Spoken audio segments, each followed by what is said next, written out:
Good morning student. Today I have brought very important topic for you, that is bacteria.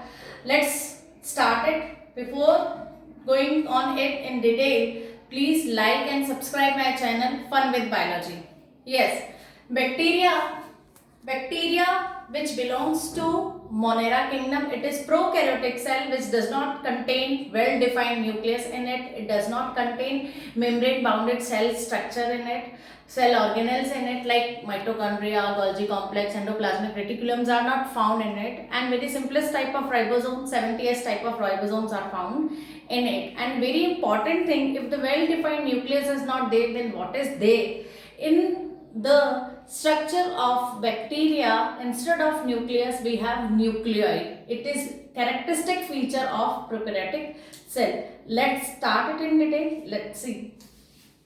This is the structure of bacteria. Students, you can see over here. In structure of bacteria, basically I have made these three outer covering. You can see the outermost covering of the bacteria is called glycocalyx, or it is also called mucilage sheet.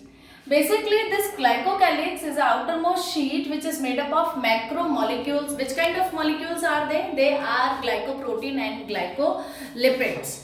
They are providing the sticky nature to the bacterial cell. Sticky just because we know that the mostly bacteria are parasitic in the nature. They are living in the host body, so they need to be stuck up in there.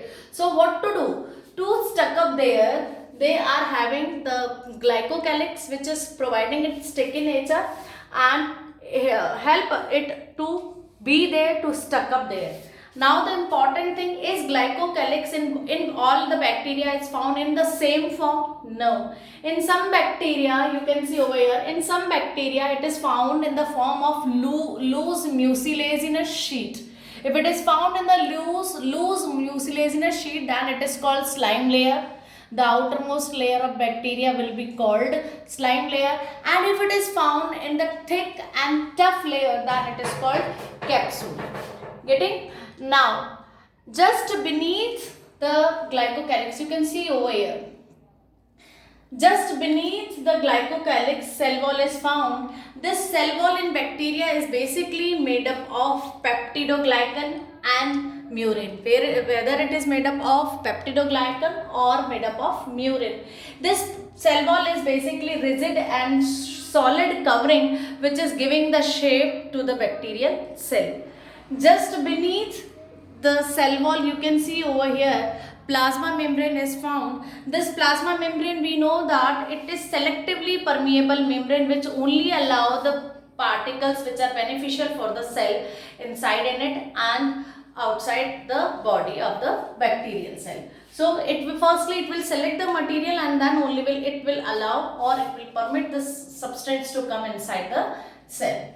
Just below the plasma membrane, you can see over here there is an extension of plasma membrane. What does it called? We will see this. This is the extension of plasma membrane which is called a mesosome.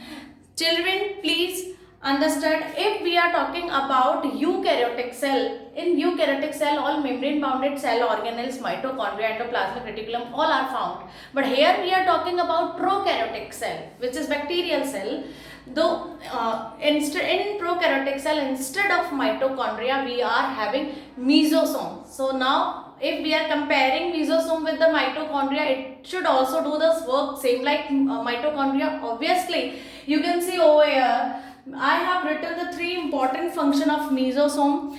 It increasing the surface area of plasma membrane. If the surface area of plasma membrane will be increased, then the transportation work will be done properly inside and outside of the body. And second thing, if the mesosome is there, it will help us in cellular respiration. Cellular respiration means more amount of ATP will be released and all the work of the bacterial cell will be done easily. And the third and main important thing which I told you, that just above the plasma membrane cell wall is found, it also help us to formation of cell wall. So mesosome basically does the three work: increasing surface area, second cellular respiration, and third one formation of cell wall.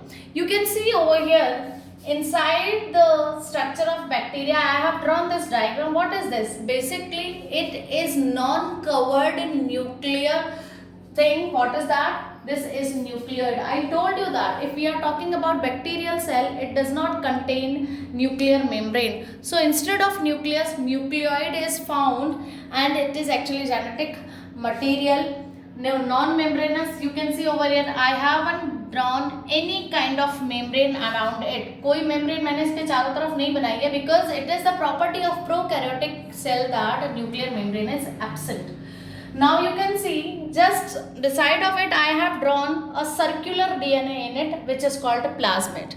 What is the function of this plasmid? This plasmid actually giving the antibiotic resistant to the bacteria. Suppose the bacteria has entered in our body, and this also need its survival. So if the antibiotic has been taken by any patient, then it may damage. So basically this plasmid give the strength to the bacterial cell. Now along with this, you can see over here I have drawn this structure. What is this? This is actually group of ribosome. I told you that if we are talking about bacterial cell, the 70S type of ribosomes are found. Not only single ribosome is found, the ribosomes are found in this group like this. Upper subunit, lower subunit. Again this upper subunit and lower subunit, when they are grouped together, they are making polyribosomes. Fine. And around the nucleoid and the mesosome, you can see over here the liquid is found, and this liquid is called cytoplasm. You can see over here I have made this long extension coming out from the cell. This is called flagella. If the bacterial cell want to locate from one place to another place, then which kind of structure is found in the bacterial cell? This flagella is found. Flagella helps the bacteria to move from one place to another place. Now the important thing I want to tell you, the flagella is basically having three things in it. The part of flagella which is touching inside the plasma membrane is called basal body. The part of flagella which is touching cell wall is called hook. The part of flagella which is coming outside of the cell in the outer atmosphere is called filament. So I should say the flagella is basically made up of three parts: flagella, hook and basal body. Along with this, in bacterial cells, some surface structures are also found, which are called pili and fimbriae. Pili and fimbriae both are surface structure, and they are not locomotive organ, or I should say they are not helping the bacteria to locomote, to move here and there. So what is the function of this pili and fimbriae? So pili actually help in the conjugation tube. When a bacterial cell want to transfer the genetic material to another bacterial cell, if the this genetic material wants to move over here, then how does it would be possible? I should say you a kind of conjugation tube is formed over here like this. You can see I have made this conjugation tube. This conjugation tube is only made up with the help of this pili. This pili help in the formation of conjugation. With the help of this conjugation tube, the genetic material can move from one cell to another cell. From one cell to another cell, with the help of this conjugation tube, DNA is transforming from here to there. Now again I have worked the fimbriae. This fimbriae is also surface structure. This is found around the bacterial cell like a brush border like this. And you can see over here this brush border is helping the bacterial cell to stuck with the solid surface. If bacterial cell want to stuck up with some surface, so this fimbriae help us to be there. So it was the complete structure of bacteria. If you are having any kind of problem in that, if you are not able to understand anything in that, please comment me. Along with this, please press the bell icon, subscribe my channel to get continuously all the topics of 11th class. I will make you sure that I will make you complete your complete syllabus. Thank you. Have a nice day.